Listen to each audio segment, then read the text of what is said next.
I'm a psychotherapist with a master's degree, and I was working on anger management with a young man probably around 19 or 20 who was on probation for domestic violence.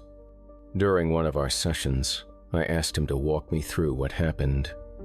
He looked straight at me and said, "My girlfriend ran her mouth, so I hit her." Just like that. No hesitation, no emotion. Later that day, I had a conversation with his probation officer. I mentioned how disturbingly cold and emotionless the guy seemed. The officer gave me a serious look and told me, almost word for word, "Keep a close eye on him. He's got the potential to be the next Ted Bundy." And this wasn't the kind of officer who overreacted. He usually stayed out of the treatment side of things unless someone was really high risk. That comment shook me. Turns out, the kid ended up violating his probation not long after and was sent back for a few more years. None of us were upset about that. There was something seriously off about him. He gave everyone the creeps.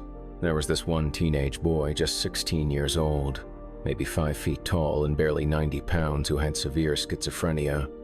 During his episodes, he'd be strapped into a straitjacket, but somehow he could still physically overpower a male tech who was 6'3" and weighed over 230 pounds. While doing it, he'd speak in these disturbing, guttural voices. Honestly, it sounded like something straight out of a horror movie. Demonic, almost. It was beyond unsettling. Then there was a 7-year-old girl, also schizophrenic, who had this terrifying habit. She'd crouch down in a corner and wait for one of the staff members she had her sights on to walk by. Then she'd reach into her underwear during her period, scoop up a handful of blood, and slap us across the face with it. I wasn't just told about it, it happened to me, more than once. I had to leave work and go to the hospital multiple times to get tested, especially when the blood got near my eyes or mouth. It was one of the most revolting things I've ever experienced. I'm not a licensed psychologist yet, but I'm currently training to become a clinical behavior analyst. Right now, I'm doing my clinical hours on a pediatric psych unit that also functions as a school. On just my second day, one of the kids had a complete meltdown. She started launching cinnamon rolls at the staff and shooting maple syrup all over the place. It got so out of hand that 6 police officers and a taser were needed just to get her under control. And that's just one example. Some of the kids there have intense anger issues and unpredictable outbursts that can make the place feel unsafe. I remember one case where a man brought a gun into a couple's therapy session and threatened to kill both himself and his wife right there in the office. Fortunately, we managed to de-escalate it, but in moments like that, you're painfully aware of how quickly things can turn deadly when emotions are running high. Even outside of professional settings, I've seen how terrifying mental breakdowns can be. My ex-boyfriend went through one that still haunts me. He had just started taking a new medication, and for some reason, it triggered some serious side effects. He started having hallucinations and blackouts where he'd do things he couldn't remember later. He would call me at 3 in the morning, screaming hysterically, and he'd have absolutely no memory of it afterward. There's one night I'll never forget. He called me during one of his episodes and casually said he had just boiled a pot of water. When I asked him why, it was 3 a.m. He answered, in this chillingly calm voice, "They told me I have to put my hand in it." That was the moment I realized how serious it had gotten. I begged him to go to the hospital the next morning and ask for a different prescription. Thankfully, he agreed, but while he was there, he started vomiting blood. Turns out, during one of his blackouts, he had swallowed his entire bottle of meds. He had to get his stomach pumped immediately. I'm just glad he survived. I'm now a licensed clinical psychologist, but back then, I was working in a prison and had to do a parole evaluation for this inmate, a high-ranking member of a national gang. According to him, he was the top guy in the entire state. He was sent to that particular prison specifically to keep order among his people, hold them accountable, and maintain discipline. His rap sheet was long and violent, and I genuinely believed he fit the clinical profile of a psychopath. Part of the evaluation process involves going over the crime and seeing if the person shows any remorse. When he described how he tortured a man and left him to die over an unpaid debt, he did it with the tone of someone reading off a shopping list. No emotion at all. He even referred to it by saying, "Live by the sword, die by the sword," as if it were just another day at the office. What chilled me the most was how casual he was about still running things from the inside. I had no doubt in my mind he was telling the truth. Out of the past 15 years, he had only been out of prison for 18 months total. I recommended he not be granted parole, and thankfully, the board followed my advice. I backed it up with plenty of reasons in the report. But here's the part that truly unnerved me. This was my very first parole evaluation, and I realized this man had real power beyond prison walls. If he wanted to, he could have had someone sent to my home. That possibility sat heavy with me. A more experienced psychologist told me not to worry, that the inmate knew how the game worked and wouldn't take it personally, but I wasn't so sure. A few months later, I was leading a group therapy session for long-term offenders, and he was one of the participants.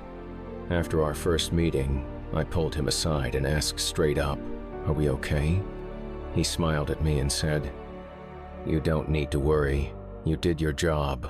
I don't hold it against you." Still, I never quite let my guard down, and honestly, he turned out to be one of the most engaged and thoughtful members of the group. The creepy vibe he first gave off was real, but so was his insight once he opened up. I'm a criminal defense attorney, and from my experience, a lot of guys like him understand how the system works. They see people like me, lawyers, judges, even prosecutors, as playing a different role. So while they might lash out violently at someone who shorted them in a deal because that person's part of their world, they won't necessarily hold a grudge against the prosecutor who sends them away for 10 years. It's like we operate outside their code. It's a strange disconnect, but it makes sense in their logic. There was this one teen I'll never forget. He was almost completely blind and was in the middle of his first full-blown psychotic episode. He was the kindest kid you could meet, gentle-hearted, and had a huge passion for martial arts. I think his name was Tawan W., if I'm remembering it right. And man, he was good. Like, scary good. Even though he could barely see, he practiced his kicks constantly. One day, during one of his sessions, he accidentally struck one of the reinforced, shatter-resistant windows in the quiet room. You know, the ones that are like padded rooms but without the actual padding. Turns out, shatter, resistant, didn't mean unbreakable. His kick blew straight through the thing. That detail sticks with me because, not long after, I happened to walk around a corner just as he spun into a practice kick. I swear, it missed my face by centimeters. I could feel the force of the air as it passed, like a punch from the wind. If it had landed, I have no doubt it would have broken something, probably multiple somethings. He would have been devastated. He was such a sweet kid and never meant any harm. Once, he grabbed my arm with this surprisingly firm grip and asked me if I wanted to spar with him, do some taekwondo together. I told him, respectfully but firmly, absolutely not. I'm not a psychologist, but I teach special ed. I used to run a self-contained classroom in a high school for students with severe behavioral disorders. I've seen a lot, but some stories are too emotional to share out of respect for those kids. Still, one case sticks out for how disturbing it was. There was a young guy I taught, and I'm certain he was a psychopath. His father had been in prison for sexually abusing the boy's younger sister. The kid lived with his mom, who was kind, attentive, and really invested in his education. But just before the father was scheduled to be released, he tried to manipulate the kid into setting the house on fire to kill his own mother. And the worst part? The boy tried. He set the house ablaze and managed to burn it down, but his mom survived. Afterward, he ran off, and I was able to alert the police to where he was hiding. A couple of months later, when the father got out of prison, he tracked down the mom at her temporary housing and stabbed her to death. Then, back to prison he went. For years, I had no idea what became of the boy. Occasionally, I'd search for him in the inmate database. One day, I got a hit. He was locked up for sexually assaulting a young girl. As of now, According to the Illinois penal system, he's out. Rehabilitated, they say. Released. Just out there now, living among us. I try not to think about it too much, but I genuinely pray he never hurts anyone else. These kinds of cases stick with you. I'm a psychologist now, but between undergrad and grad school, I spent about 2 years working at a residential facility for teenage boys who had committed sexual offenses. Hands down, it was the worst stretch of my life. At first, I came in with the best intentions. I believed in the staff. I believed we could help these kids. But it didn't take long, maybe 6 weeks, before the weight of that place started to wear me down. The kids figured out real fast that most of the rules weren't enforceable, so they'd constantly curse at us, threaten staff, steal, break things, bend the rules, and manipulate every part of the system. There were barely any real consequences. I remember it was only my second day when I watched one kid smash through a steel door with a chair. That kind of chaos wasn't rare. They'd provoke each other on purpose, or try to bait staff into reacting, just so they could push things to the edge. Sometimes they did it to force us into dangerous situations. To make things worse, I was the kind of guy who played it by the book. I followed rules. The kids caught on quick, and that made me a target. They didn't like that I held them accountable, and they made sure I knew it. On my way to work, I'd sometimes get chest pains just from the stress. At night, I'd lie awake, unable to sleep, playing out scenarios in my head, thinking about what kind of threats or restraints I might have to deal with the next day. It messes with your mind, living like that. It does something terrible to your mental health when you're stuck in a position where someone can insult you, lie about you, make threats, even falsely accuse you, and you're not allowed to defend yourself. You can't raise your voice, you can't push back, and you definitely can't show attitude. The only tools you're given are things like taking away privileges, things the kids didn't care about anyway. Meanwhile, you're giving them everything you've got. You help them stay clean, make sure they go to school, offer therapy, play games with them, talk through their life problems, and tuck them in at night. You become their parent in every way but legally. So yeah, to answer the question, there were definitely a few of them I was afraid of. I got assaulted 3 different times while working there. 2 of those were what I'd consider minor, one punch to the chest, another to the face. But one time, a kid punched me in the head 6 or 7 times in a row. One of the boys was HIV positive, and anytime he got angry or got into trouble, he'd threaten us. He'd say things like, "I'm gonna bleed on you," or "I'll cut myself and make sure you get it." And then he'd bring up how he was going to die from AIDS anyway, like it gave him nothing to lose. We had gang members too, kids who were always on edge, ready to explode. During my psychology internship, I spent 6 months working at a youth shelter. It absolutely wrecked my motivation to ever work with teens or young adults again. I hated it. You described it perfectly. It didn't matter how bad their behavior got. You couldn't respond. You couldn't push back. You had to just take it.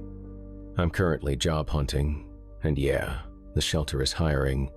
But I'd rather flip burgers at a fast food joint, at least there. If someone tries to swing at me, I can call the cops. I really appreciate you saying all this. It's honestly validating. For the longest time, I felt ashamed for not being able to handle it better. It always seemed like everyone else had it under control, but the truth is, I felt the same way. I'd rather dig ditches for the rest of my life than go back to working in a psych hospital. I made a promise to myself, never again. At my current job, they occasionally ask us to do psych evals in correctional facilities. That's the one part of the role I refuse flat out. Thankfully, my supervisors have been understanding. I remember a client I worked with years ago who had just gotten out of prison for assaulting a police officer badly. He had a violent upbringing, always on edge, and while he never got angry at me personally, just hearing him talk about his family or past would fill the room with this simmering rage. It made me wonder if I was really safe with him. Eventually, I started pretending I was on call for emergencies at the clinic, just so I had a reason to carry a walkie-talkie during our sessions. Not long after that, I decided to end the therapeutic relationship and referred him to a different treatment path altogether. Last I heard, The new method was actually helping him, which gave me some peace. One of my clinical training mentors specializes in childhood trauma and abuse, and she's told me some stories that still haunt me. The one that stuck with me most was about a guy in his mid-40s. He had spent most of his life gripped by intense paranoia, convinced his parents had spies watching him, collecting info to blackmail him. The guy had committed a small theft and was court-ordered into therapy, mostly because of his mental state. He'd been coming in regularly for about 6 weeks, and he started to talk about breaking free from his past. My tutor felt cautious, but hopeful he'd been showing some progress. Then he shows up one day, clearly agitated, carrying this large gym bag. She smiled and made a comment like, "Nice bag," just trying to keep it light. That's when he broke down. He told her he had brought a machete in that bag. His plan had been to kill everyone from his past, starting with her, his therapist, as a way to free himself from that life. The guy ended up telling my tutor that the only reason he didn't go through with his plan was because she had been so kind to him. In his words, she would have been too nice to kill. She calmly excused herself from the session, stepped out, and quietly called the police. When they arrived, the man didn't resist. It was like he had given up. And sure enough, when they searched his bag, there it was, a full-sized machete. The cops also found his car packed with black trash bags. She told me that was the closest she ever came to dying. Her takeaway from it all? Always treat your clients with kindness. You never know which one might be quietly planning to kill you. Honestly, that's just good life advice, not just for therapists, but for dealing with people in general. I'm a therapist, though not a psychologist, if that makes a difference. I used to work at a residential facility for kids and teens with serious behavioral challenges. Even when a kid acted out or got aggressive, I usually found ways to calm them down. Most of the time, I wasn't worried about my own safety. In fact, I was usually more concerned about their safety during their outbursts. Except for one client. This kid was strong and prone to some explosive tantrums. I remember one day in particular they were acting dangerously and had made a plan to seriously harm another resident. I had to put them on a watch restriction, meaning they had to stay within staff view at all times. Their response? They ran up to me and tried to choke me. Thankfully, the other staff stepped in before it got worse, but that wasn't the only time. Another day, they took the metal curtain rod out of their bedroom wall and tried to swing it at my head. I managed to duck just in time. The weird part? Outside of those moments, we actually had a really good relationship. The other 99% of the time, I liked working with them, but that 1% was enough to stay with me forever. I'm a teacher, and the scariest student I ever worked with, the one who turned violent, was also surprisingly likable, charming even. He had this disarming way about him, which made his outbursts all the more confusing. I used to be an addict for 7 years, and what I learned during that time is pretty dark. When I was using, I could be the nicest, most charming friend in the world. I'd give people joy, laughs, kindness, and that worked. People want things to go smoothly when you're the one bringing light into the room. But when things didn't go my way, when I needed something that couldn't be handed to me easily, that switch flipped. I became manipulative, angry, even cruel. And because I spent most of my time being sweet, people around me often thought they were misreading it, like maybe they were the ones overreacting. Humans are complicated. I'm just grateful to be off that crap now. Seriously, thank you for being a teacher. I work at a psych hospital now. The first time a patient genuinely tries to hurt you or worse, it's terrifying. But in my experience, the fear fades, and what's left is just heartbreak. Back when I was working as a receptionist at an adolescent psychiatric hospital, I remember this one dad who came in bringing every weapon and drug he had found in his house. He just wanted to show the doctor what he'd discovered. We had to escort him out for everyone's safety. That same day, his kid ended up attacking his mom. I'm not a psychologist, but I was once hospitalized in a behavioral center after I tried to take my own life. I was only 13. One of the other patients in there had to wear a helmet because he'd slam his head into the wall as hard as he could. When the nurses came to restrain him, he would scream.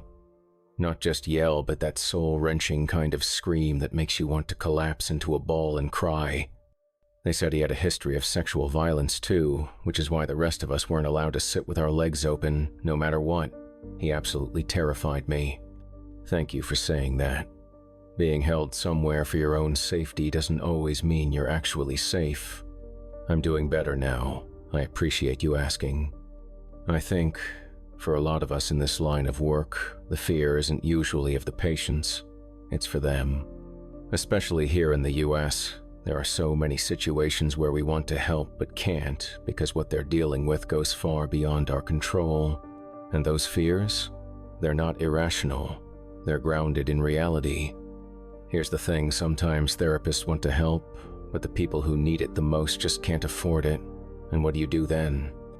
Where I live, we have a few free walk-in clinics where licensed therapists and psych students volunteer their time.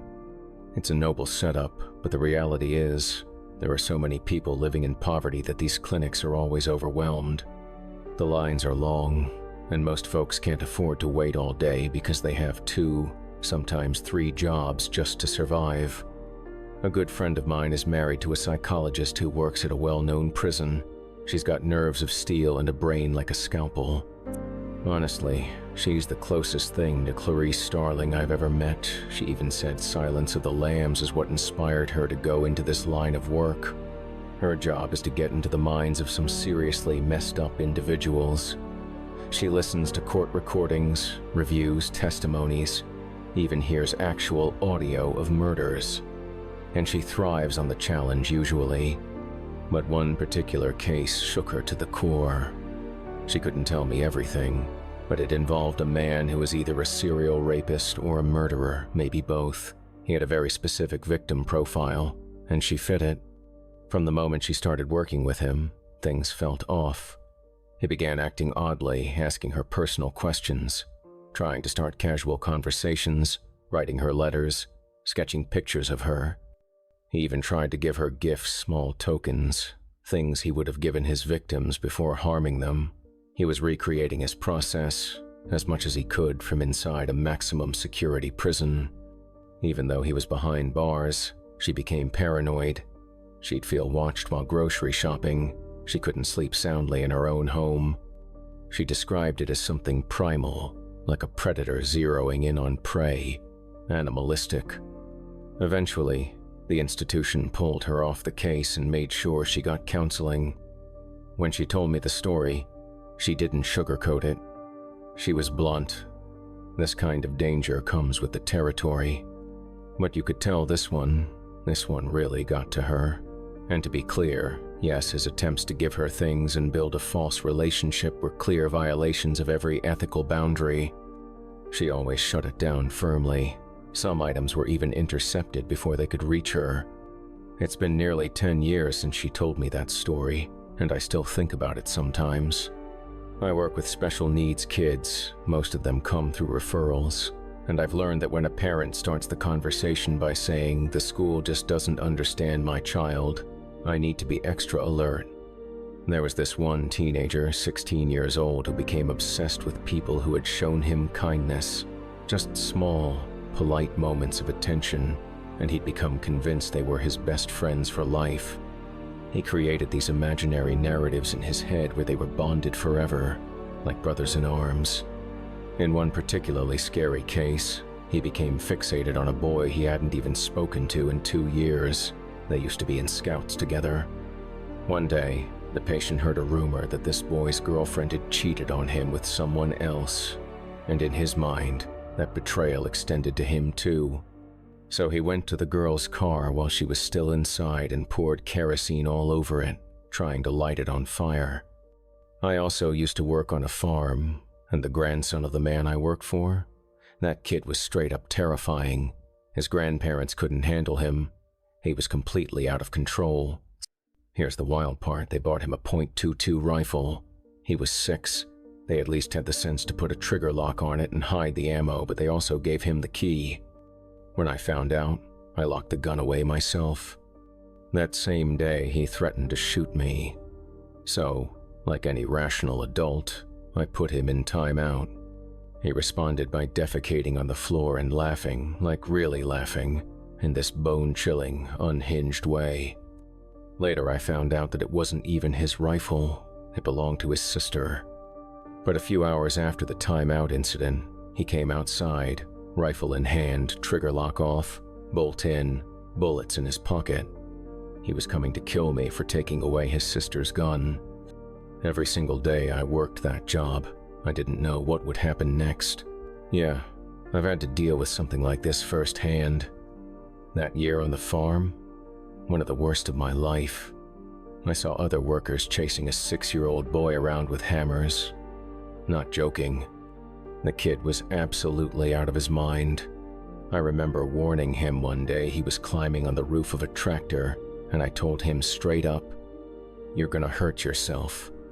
And I'm not sticking around to babysit this kind of crap. He started getting down, but instead of climbing off properly, he just kind of flopped down on purpose. Landed flat on his stomach across the back of the tractor. You could hear the thud. It had to hurt like hell. He cried for maybe 20 seconds, then broke into maniacal laughter. Later, he lifted his shirt to check for cuts, and I saw deep purple bruises across his belly. Wouldn't surprise me if he cracked a rib or two. But it only got worse. I watched him pick up baby chicks, cooing over how cute they were, and then step on them, crushing them without a second thought. He tormented the farm dog so badly that the poor thing would growl the moment he came near.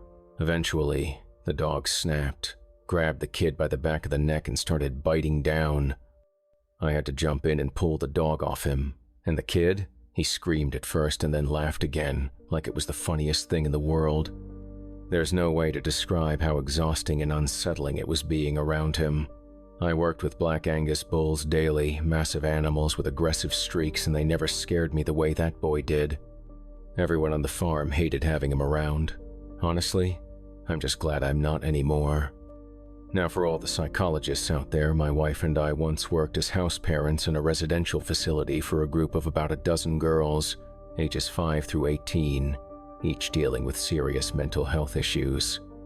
We had one 6-year-old who, before she came to us, had assaulted other little kids with a knife, but while she was living in our house, she was sweet, funny, bright. You'd never guess what she had done. We had girls with histories of animal abuse, arson, violence, even murder, but the ones who scared me the most weren't the fighters, it was the manipulators. Now don't get me wrong, all of them had manipulative behaviors to some degree, but one girl took it to a whole other level.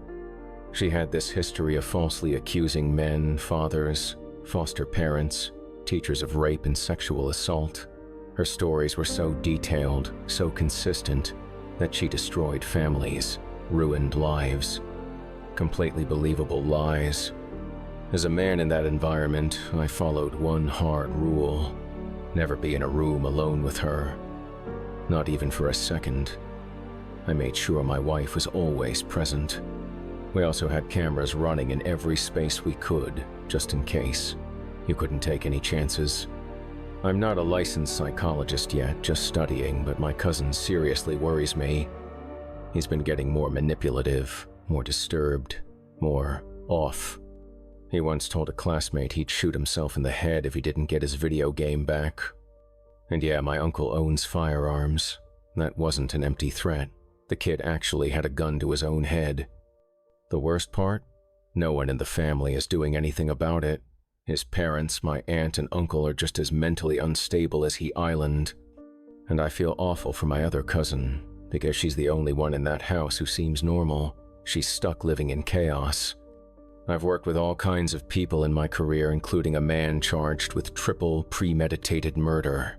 The evidence was airtight. He was guilty, mentally ill, but calm, reasonable, not unpredictable. But one patient did scare me. She was small, short, looked harmless, but she had a brain injury that made her violent in a way I'd never seen. She assaulted me, the psychiatrist, even security. And not just once, over and over. She'd be calm for a while, locked down for an hour, then turn around and bite, scratch, spit anything she could do to hurt us. So yes, I felt real fear, but not from the ones you'd expect. Not the big, scary-looking ones. It's the ones no one sees coming. During my final year of psychology school, I was part of a program where we sat down and talked with convicted felons. One session stuck with me. I met with a man in his 32nd, a convicted sex offender. He calmly explained how he used to marry single mothers, not for love, not for companionship, but to get access to their young daughters. The girls were usually around 6 or 7 years old. Part of our agreement was that we weren't allowed to show judgment or emotion. I had to sign a form saying I wouldn't react or try to leave, no matter what I heard. So I asked him about the families, about the homes, about the siblings. He told me that some of the women had other children. In one case, there was an older daughter, she was 13. And then he said something I'll never forget. I never touched the older one. He said he never touched his older sister. He would drive her to school, drop her off at practice or at a friend's house, and when she left, he would return home and harm his younger sister, who was only 6. He explained that for him it wasn't about physical attraction, but about control, about power. It was about feeling completely dominant, as if he were in control of the situation. They say he's in rehab now. The strangest thing was that I couldn't tell if he was sorry or just playing his part well. He answered my questions calmly, openly, even expressing regret, and at one point, I almost believed him. Almost. Then I met another man convicted of possessing prohibited content. He also tried to feign remorse, but it looked so fake, he repeated, "I'm sorry," over and over again, without the slightest emotion. Complete emptiness. Then it became clear to me what the teachers had warned about manipulation can be very subtle, but sometimes it is immediately apparent. But the first guy? If he was pretending he was a master, and if not, maybe he really wanted to change. I still don't know. I'm not a psychologist, but my brother Island, and he told me a story that still sticks in my mind. I will never tell anyone the name of that patient. It was one of those situations that leave a mark. My brother started his practice in a house he rented in the same city where I was studying, and one of his clients turned out to be my classmate. We were both studying economics. I often saw him on campus. He looked like a normal guy, jeans, t-shirt, headphones, quiet. The only thing that seemed strange was that he carried both a backpack and a separate bag for his laptop, like a briefcase. But I didn't think much of it. He started visiting my brother a couple of months after the start of the school year. He complained of depression. He said he felt out of place and didn't know how to communicate with people. But my brother said it all sounded rehearsed, as if he had simply memorized a script and was repeating it. And then the real strangeness began. The guy started saying he was seeing shadows. He said he couldn't be alone in a dark room. His roommate moved out, and after that, things only got worse. He said that something was moving in the dark, flashing in the corner of his eye, imperceptible but eerie movements. My brother began to seriously suspect that he was developing schizophrenia. In the fall, in November, the guy started calling him at night at exactly 2 o'clock, almost every day. My brother answered the phone because he was afraid that something serious might happen to him. He said that these calls were agonizing. The guy barely whispered. His voice was tense. He was crying. This went on for several nights in a row. At the next meeting, my brother told him that he needed to take a leave of absence from school and undergo inpatient treatment. He also referred him to another specialist who was more experienced in severe cases.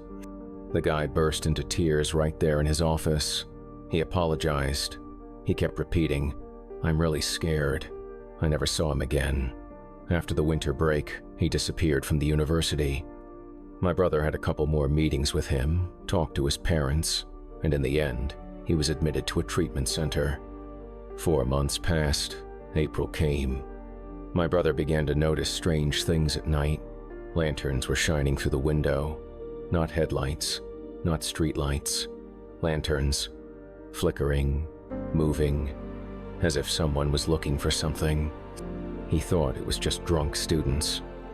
One night, he heard rapid, sharp knocks on the door, as if someone was knocking in panic. He didn't open it, and then the phone rang. He no longer answered calls at night, but the number was familiar. It was him, and he was shouting, "They're back!